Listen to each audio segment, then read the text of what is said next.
morning once again. So ang topic ay kami ang group 4. Ang topic namin is all about establishing test, validity, and reliability. So wala yung first reporter, so ako po muna yung magre-report. So ang topic ko is, what are the different ways to establish test reliability? There are different ways in determining the reliability of a test. The specific kind of reliability will depend on the number one, variable you may measuring. Number two is type of test. And three, number of version of the test. So ang number one ways to establish test reliability is the test-retest.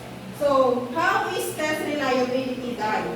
You have a test and you need to administer it in one time to a group of examinees, administer it again at another time to the same group of examinees.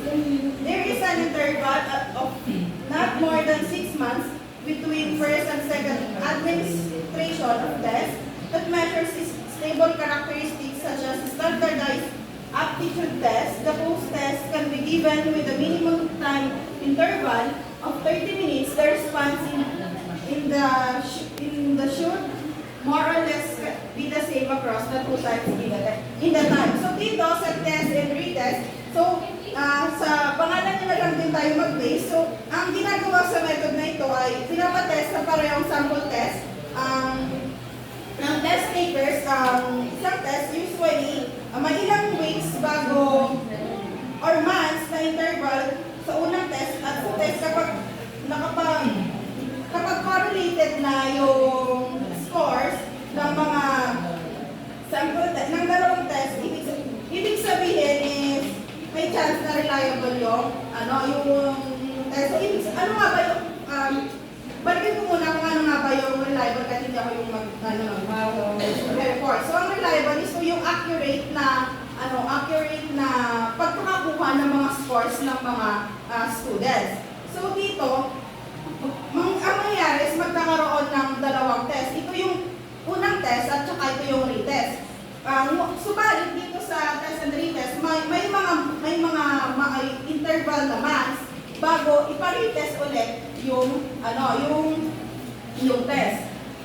Dito nagkakaroon din ng parang ang disadvantage nito is parang name-memorize ng mga learners kung ano yun na yung na-test nila kasi i-retest nila ulit yon after 6 months or kung ilan yung binigay na allotted time ng teachers or ng professor. So sa pangalawa naman is the parallel reforms. Parallel reforms are applicable if there are two versions of the test. This is usually done when the test is repeatedly used for different groups such as entrance examination and licensure examination. Different versions of the test are given to different group of examinees.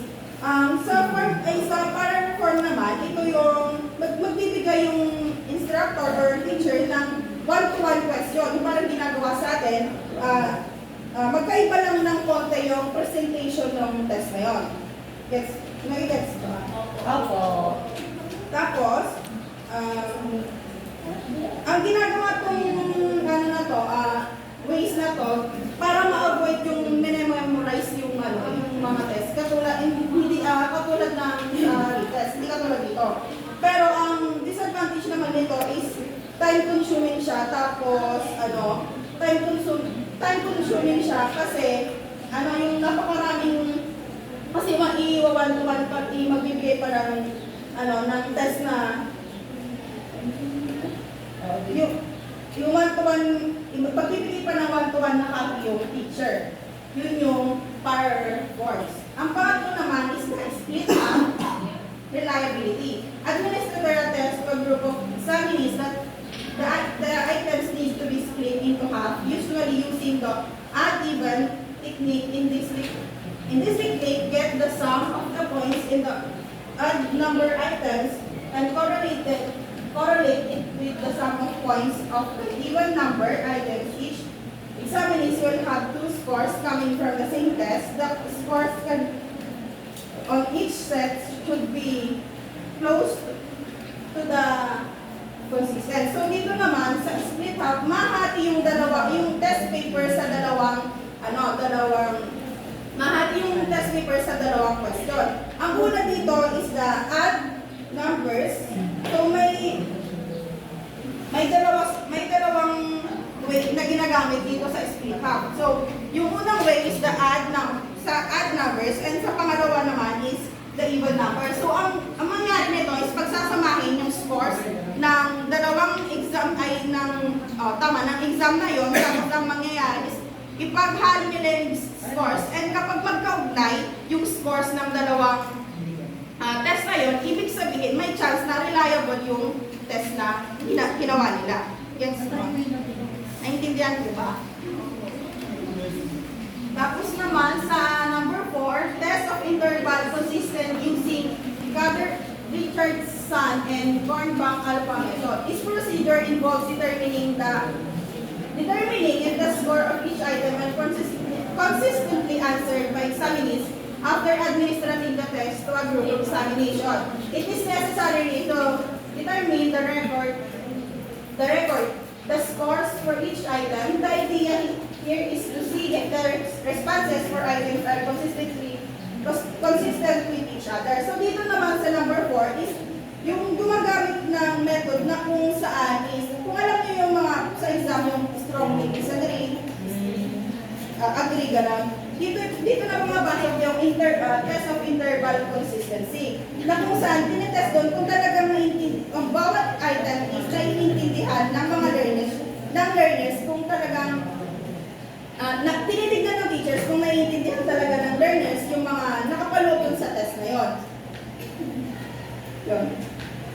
Tapos number 5 naman, inter-rater reliability. This procedure is used to determine the consistency of multiple raters when using rating scales and rubrics to judge performance. The reliability here refers to similar or consistent rating provided by more than one rater or judge when they are used on assessment tool. Dito naman sa last is gumagamit nandito na nakapaloob yung performance kung saan nagkakaroon na ng rubrics or rating skills na ginagamit. Tapos kapag yung dalawang judge dito or yung dalawa nag-observe is parehas sila ng tingin or parang parehas sila ng scores doon sa performance ng estudyante. Ibig sabihin nun, yung ginawa ng estudyante na performance is reliable. And then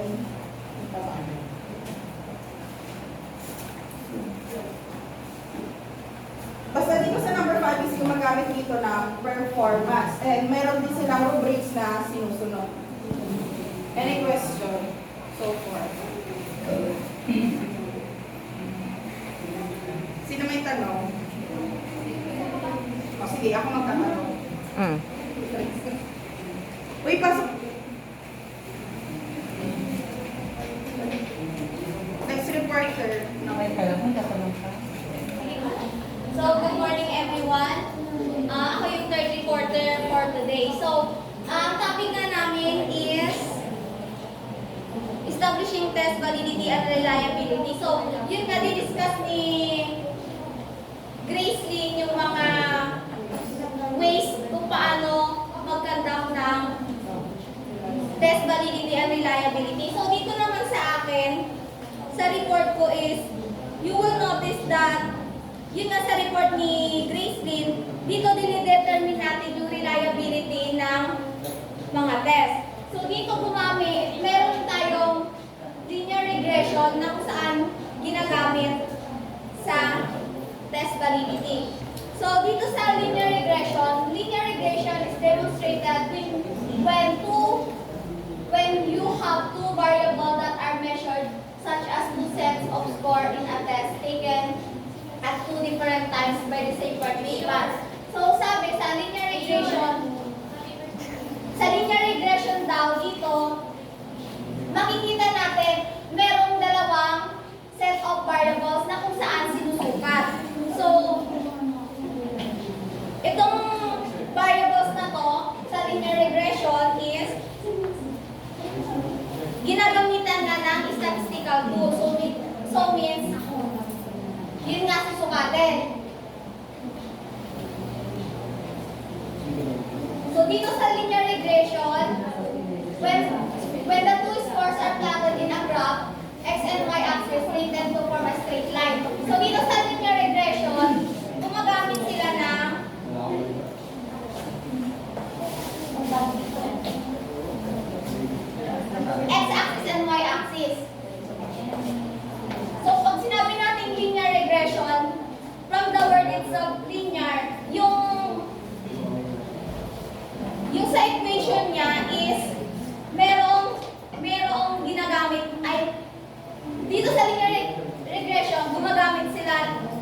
measure the equation. So, meron tayong sample dito na ano, yung example ko dito is,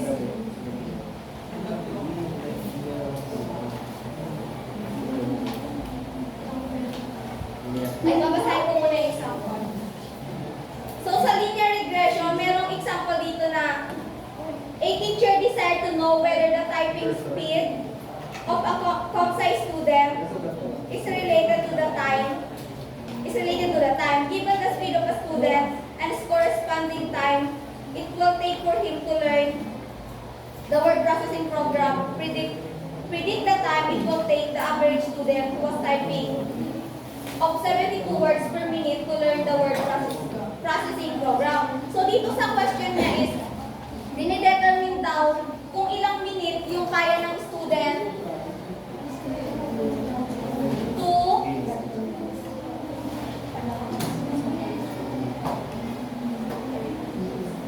dinidetermine yung kakayahan ng student kung ilang minutes sila makakagawa ng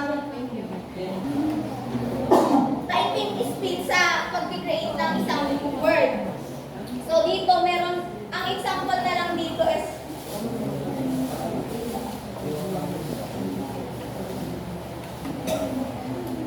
ito yung sa example pala niya, yung sa sinabi kong one. Ay, hindi, dito pa pala muna, wait lang. So, pag sa linear, pag sa linear graph pala, di ba nagpa-plot yan? Ay, sa linear regression, nagpa-plot yan. So, ibig sabihin, kapag tinat mo at nag-direct yung ganyan, kasi minsan may mga ganyan, sinasabi na the straight line form for the two sets of score can produce linear regression. Ay, di ba, tend to form straight line. So sa linear regression daw, nag-tend to form straight line. Pag pinat-plot siya. Tapos, ang tawag naman dito sa line na ito is linear regression. Ito yung linear regression. Tapos, ang tawag naman sa, when the straight line form, we can say that there is a correlation between the two sets of score and the graph is called scatter plot. So, sinasabi na kapag nag-form daw ng straight line siya, sinasabi na there is a strength or positive reliability yung sa test. Tapos next, yung sa example ko na nga dito, yung sa binasa ko kanina, merong speed na 45, 68, 69, 45, 58, 55. Tapos, dito naman, sa time, yung example niya, 85, 57, 56, 78, 68, at 69. So, disregard muna natin ito. Dito may ginagamit na formula sa pag-solve.